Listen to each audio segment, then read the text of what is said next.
Hey guys, it's Katie here with Life of the Mundane and welcome back to my channel. So today I want to give you guys an update on how our morning menus have been going. I shared with you guys several months ago about how we were starting this concept of morning menus. We were kind of taking what we were doing in our morning basket time, we were shaving it down a little bit to just the essentials, and we were going to try and do it in menu format.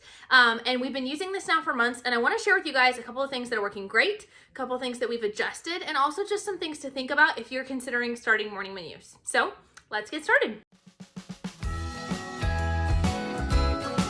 Hi, my name is Katie and welcome to Life of the Mundane. I am second generation homeschool mom of 6 beautiful kiddos, and on this channel we talk all things resources. I love to share with you resources that are going to help you in your homeschooling and help encourage you in your biblical parenting and how you can utilize those to their fullest potential so that you can make the most of the little moments. So I will link a video up in the iCards and down in the description below where you can see that video I did previously of a flip through of our morning menu. But the way we've been using them right now is in the morning when the kids get up after they've done their chores and all of their morning routine stuff, they do their movement time downstairs. Then when they come upstairs, before we start school, they all grab their own hymnal and they will open it up to whatever hymn we're doing this month. So this month we're doing hymn 355. We're doing What a Friend We Have in Jesus. And then they will grab their morning menu and then they will grab a dry erase marker.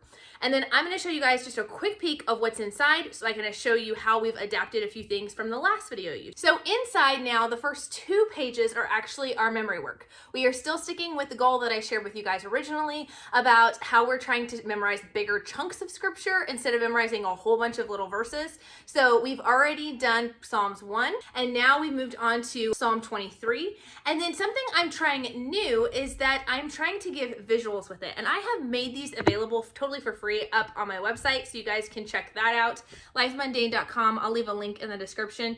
But for each and every section of the verse, I have just a little image that will help your child kind of know what direction's going, help trigger it for your non-readers or for your dyslexic kiddos, as well as like for my kids who have APD who do better with having a visual to go along with the text. So we start out with our singing, then we go into our memory work, then we go into praying for whatever persecuted church area we are praying for that month. So this month we are praying for Bangladesh. Again, I make these prayer sheets completely free. You guys can check them out down in the description below. And every single month we have a different area that we are praying for. And so this month is Bangladesh. I'm going to tell you guys what I do with these here in just a second. So then it brings us to this page. This page is not on my website, but it's because it's very specific to the curriculum we're using. And this just kind of clues us off that it's time to do our Bible curriculum. And we've been doing the Who is God series by Apologia. I love it. I am absolutely in love with it. It does have images of Christ. And we just post-it note those for those who have that conviction. We just pop a post-it note over, but just an FYI, and I will do a further in-depth review on this, hopefully here in just a month or two. I just want to get a little bit further in the book before I share my thoughts on it. But this page, when we get to it, triggers that it's time to do our Bible work. After that, we are done with our Bible, and as we're wrapping up our morning menus, there are a few other things we've added. So we've added this feeling sheet. I'm going to put the link down below. I did not make this. This is done by a website, but it is offered as a free printable. It is meant to be 2 separate pages, but I just put on my printer and selected print 2 per page, so it printed it all on 1 page. But as you can see, it just gives you a wide variation of emotions and feelings, not just happy and sad and mad and tired. And so the idea here is just for our kids to go around and everybody, including mom, just shares one emotion that they have felt that morning so far. It doesn't have to be current. And then we just kind of talk about some of those situations like, oh, okay, how did you feel about that? Okay, so you're tired today because you didn't sleep too well. What can we do about that? We can't really go back and get you more sleep. So what could we do to help you in that situation? And we just kind of talk through those. I don't do it with every single kid. Do I ask questions or do we problem solve? But it gives us the opportunity to talk a little bit about coping skills, which I made a free printable if you guys are interested in coping skills. We can talk about a few coping skills that can help with these things, or we can just get to know a little bit more about their morning. Everybody just sort of has a check-in on the day to see where everybody's starting at.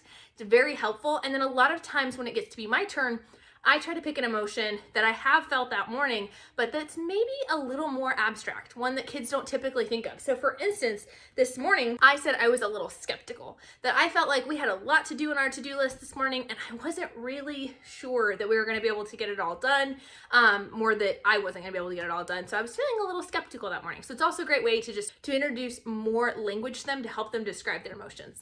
Then, like we had before, we have this amazing printable that helps us. It's just sort of a little saying that we say that helps remind us that we are gonna do our best and that we're gonna focus on our own progress. You guys can check out the link down below to see the entire printable there. And then on the back, we have these printable today is sheets. Okay, this is where the dry erase marker comes in. Again, this is a free printable. You can check it out on my website. But we have been using it one way. I mean, I literally created this sheet. But then I was watching Wendy over at Plan Prep Pray and watching how she uses it, and I was like, I think I need to change to using it how she uses it. So my kids write what the day is. They have the days of the week here. They write what the day is, and then we sing the days of the week song. Okay, my older kids already know the days of the week, but this gives me a great opportunity as they're copying the day of the week for me to sing this and review this with my little ones. Then as they're filling out the date, the month, the day, and the year, and I've got the months here, we sing through what the months of the year are. And then we end it by saying the how many days poem. And so it has really been cool because it gives the little ones an opportunity to review some of these basic skills or to learn some of these basic skills while their siblings are filling in more of the handiwork part of it. Now on the back of the little ones, because they don't write well yet, I have actually included what they're working on for memory work for Sunday school. So last semester, all semester long, it was the 10 Commandments. This semester in Sunday school, they are working on the Lord's Prayer. I'm their teacher, so I created this printable, and again, it's on the website. And so I have taken the Lord's Prayer and broken it up into small chunks and then just put a little visual with it so that we can go along with it. And then as we're going through it in Sunday school, we're also learning kind of the meaning, the basic meanings behind each of these phrases within the Lord's Prayer. So it's really, really cool. So what have we loved? We have really loved that having the morning menus has kept us on task. It keeps us from being like, okay, well, this day we got to this, but oh man, we forgot to do our Bible memory work, or oh shoot, we did our Bible, but we forgot to pray for, persecuted church and whatever. It's just we open the page and we do the next thing. And it just really helps me not cut corners, because if I cut corners, the kids know. And it helps us get to the most important things first, because to me, having that Bible time set aside, making sure we're getting Bible work, prayer, reading the scripture, and talking about God is the most important part of my day. So I'm very, very glad to have that kind of accountability with the menus and to keep me on track. I also love that I can change it out as often or as little as I want. I wasn't sure. I haven't changed the covers at all since I first started. We have changed the Bible memory work. We did the first one for the entire first semester. We didn't do any morning menus in December because we kind of do Christmas school during that season. But we didn't do, we did just one big chunk passage for the beginning semester, and then we've changed this one because the kids are more familiar with Psalms 23. I think we will actually be done with this by the end of February, and we'll switch to another passage of scripture. I'm kind of thinking maybe we'll do the fruits of the Spirit. And then with our prayer sheets, I've really loved that they get the opportunity to pray for the persecuted church. But I ran into the issue of what do I do when I take these out, like when we're done with these, because this is one of the few things that gets changed out every single month. And so what I have done is I have created a binder or a filing system where you can put those items into, and then that way I can either recirculate through them in the future, or I can pass them on to other people. Like we've passed on a few of them to another family in church so that they can pray through, because they're not, while I change them out every month, they're not month specific. And so if other people can use them to pray, that's awesome.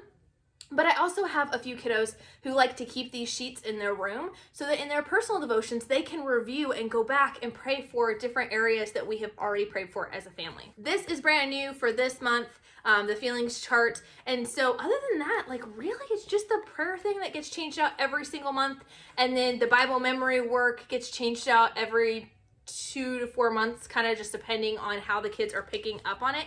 So it's really low maintenance. I've been able to keep up with it really well and to be consistent in usage, which is always exciting because I don't know, it's just not always a given. A lot of times we do fun, cool things like this and we do it great for the first 2 months and then we stop.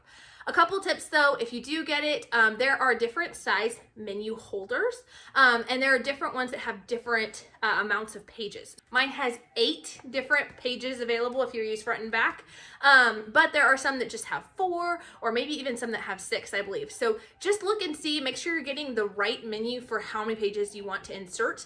Also, there are different sizes that I have learned. So I have just the standard 8.5 by 11, or probably a little bit larger than that, but that holds an 8.5 by 11 paper. But then one of my friends actually ordered some, and they are quite a bit taller.